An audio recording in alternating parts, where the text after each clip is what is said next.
Tamimu Tare TV. Ku danna mana subscribe da lakin tare da ƙararrawar sanarwa yadda za ku ringa samun sababbin shirye-shiryenmu. Mun gode. Ya sayi mota mai sabuwa tiya leda malam karka zatawa a kutura ka ɗauko masa shi wannan fadin mai da ke ji wani zai ce to yau fa masa ya dawo ɗan dariƙa aje a haka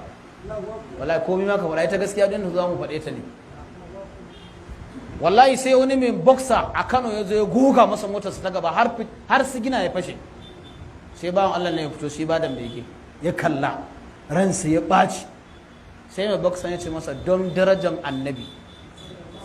sallallahu alaihi wasallam don Allah ka yi haƙuri wallahi fadan gibegen na haka kiɗin mota ya ce wa ɗan a caɓan in dai don darajar annabi ne ga kiɗin motar ma na baka kaga bayan da ake son annabi ko ni kuma yana da yaƙinin yanzu lokacin da dabura ta zagi annabi in dai farin bege yana raye wallahi zai haɗe ransa ya mutu shine fa maganar gaskiya